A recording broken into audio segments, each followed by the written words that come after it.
안녕하세요 시청자 여러분, 수인별곡의 수인보살입니다. 자, 오늘도 미제 사건 가지고 여러분들 많이 기다리실 것 같아서 돌아왔는데요. 자, 오늘은 의정부 여중생 살인사건을 가지고 돌아왔습니다. 요즘 아동학대가 문란이 되고 있는 그런 시기인데, 시기가 시기이니만큼 좀 이 어린 친구들의 죽음이 안타깝기도 하고,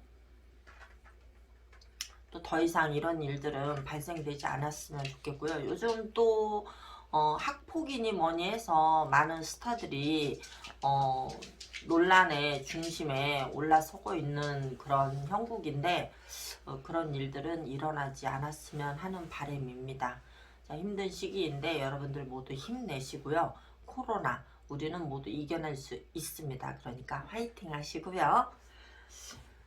자, 일단 사건 요약에 대해서 좀 간단하게 설명드리고 가도록 하겠습니다.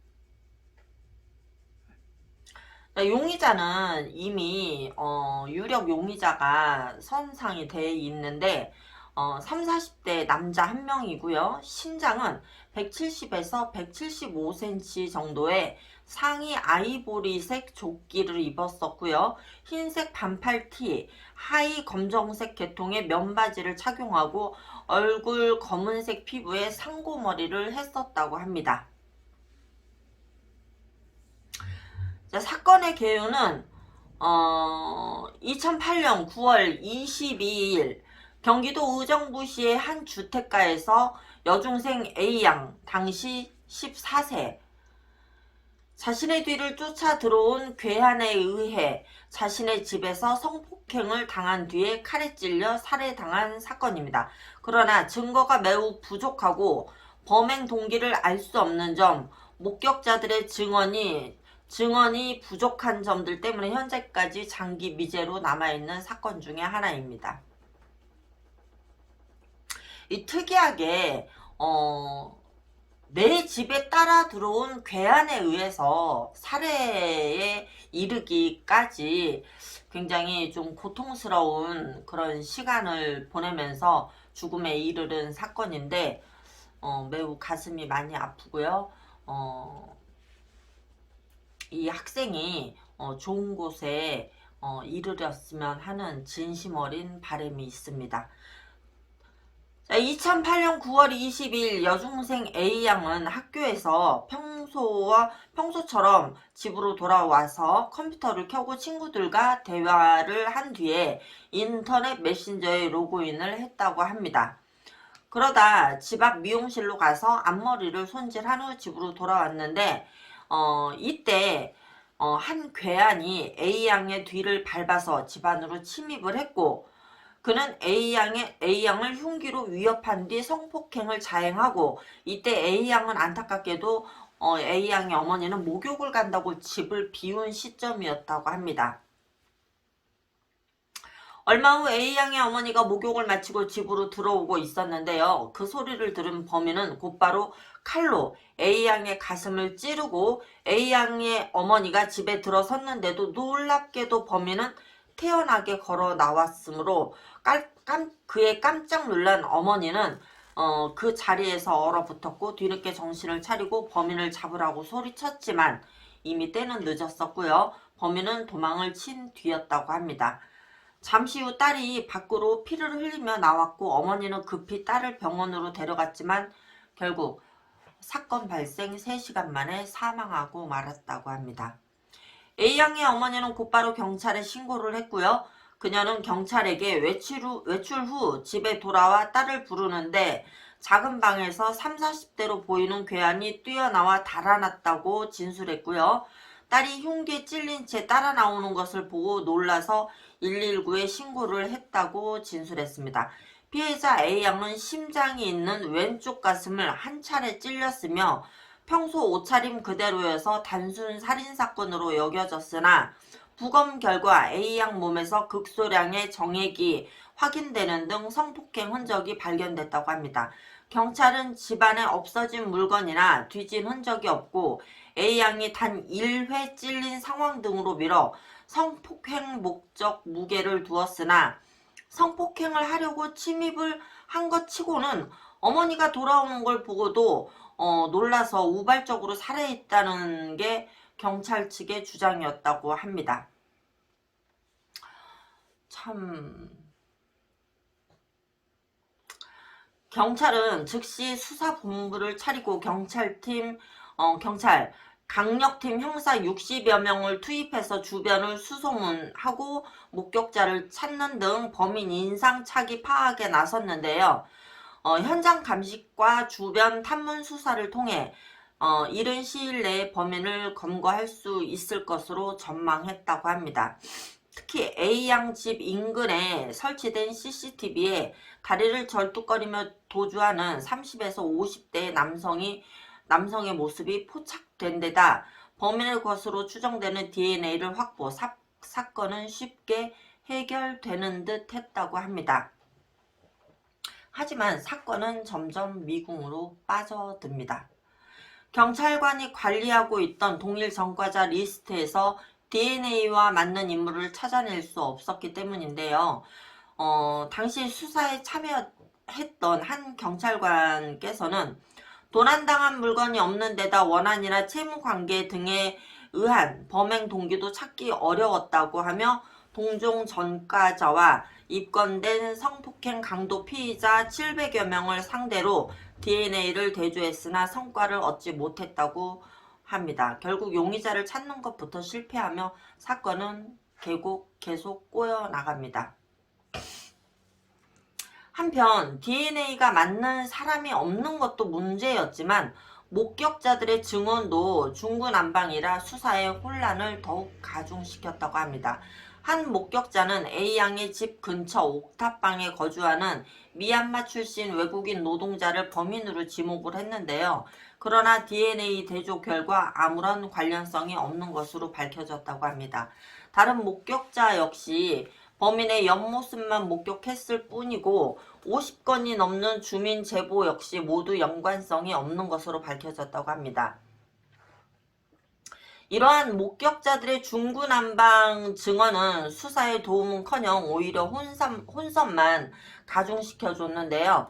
또한 2003년 사건 발생 2년 후인 2010년 3월 26일에 방영된 SBS 당신의 궁금한 이야기에서 나온 바에 따르면 범인의 몽타주와 목격자들의 증언이 서로 불일치한다는 것도 밝혀졌다고 합니다. 도대체 경찰은 무엇 때문에 엉뚱한 사람의 몽타주를 그려 배포한 것일까요? 과연 경찰은 1997년에 일어난 박초롱초롱 빛나리 유괴 살인 사건 때에도 범인 전현주의 몽타주를 엉뚱하게 그려서 박초롱초롱 빛나리 양의 피살을 막는 데 실패했는데요. 몽타주를 바꾸라는 지적이 여러 차례 올라왔지만 경찰 측에서는 이를 묵살했다고 합니다. 즉 이는 경찰이 과거 사건에서 전혀 교훈을 얻은 게 없다는 반증이기도 하고요. 결국 경찰의 요지부동에 답답하게 느낀 피해자의 어머니가 직접 사비를 들여서 최면을 받고 범인의 몽타주를 다시 그렸다고 합니다.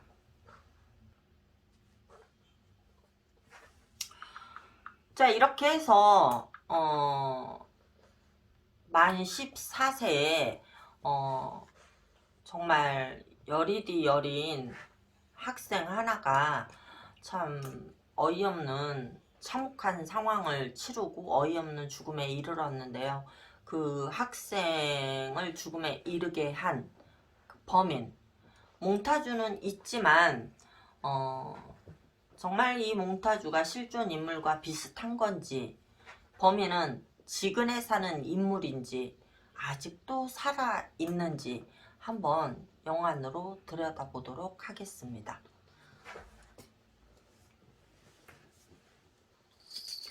자, 그리고 들여다보기에 앞서서 시청자 여러분들에게 한 말씀 드리자면 수인별곡의 미제 사건, 심령파일 미제 사건은요. 제가 화경으로 들여다보는 사건의 한 면이므로 과학적으로는 입증할 수 없음을 여러분들에게 사전에 양해 말씀드리면서 진행하도록 하겠습니다.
먼저 제가 세 가지를 화경으로 물어봤는데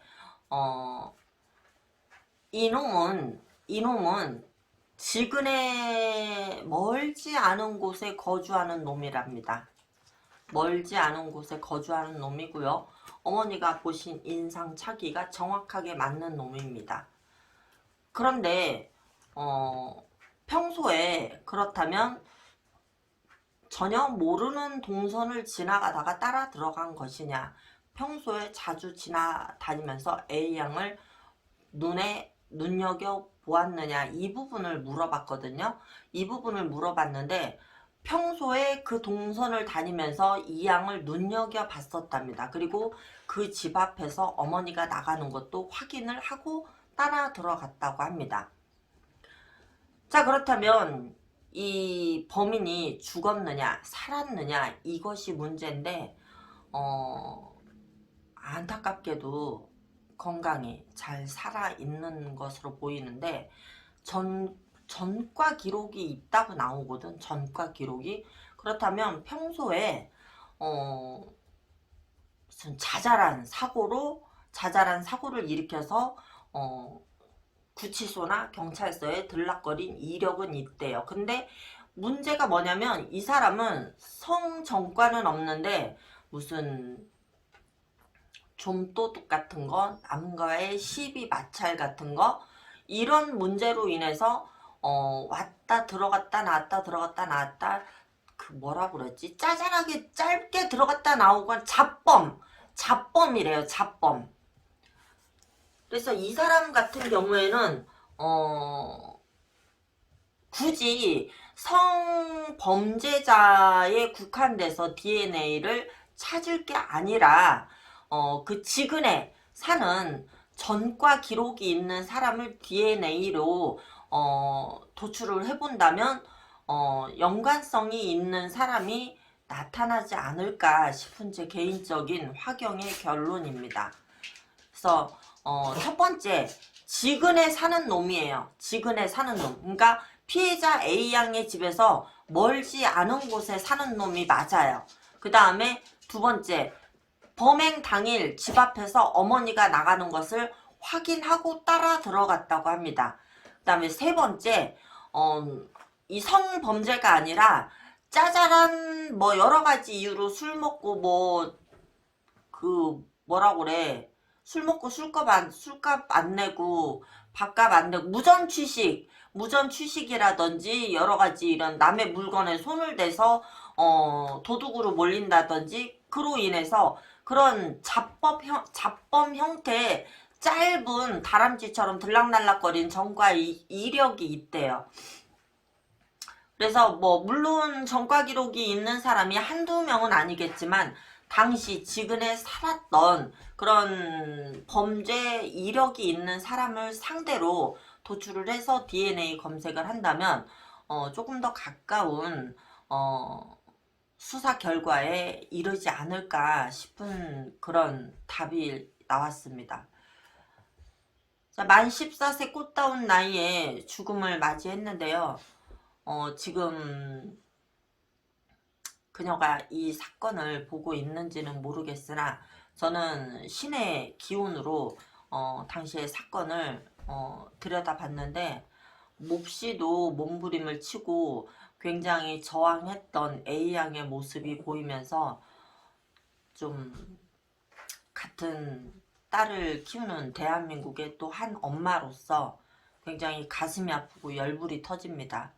이런 놈이 대한민국에 숨어서 우리 이웃에서 버젓이 숨을 쉬고 살아가고 있다는 게 몹시도 치가 떨리고 분합니다.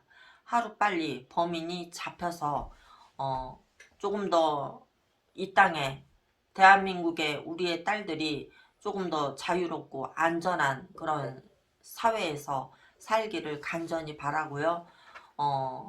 고인이 되신 A양 지금 살았으면 한참 꽃다운 나이일 텐데 삼가 고인의 명복을 빕니다. 부디 좋은 곳에 이르시길 바라고요. 또 A양을 잃은 어머니 평생 그 범인의 얼굴이 눈앞에 아른거리고 잊혀지지 않으셔서 고통스러우실 텐데 하루빨리 범인을 잡아서 어머니의 한도 풀고 A양의 한도 풀리기를 간절히 기원하도록 하겠습니다. 자, 미제 사건 심령 파일을 진행하는 저는 수인 별곡의 수인 보살이었습니다. 감사합니다.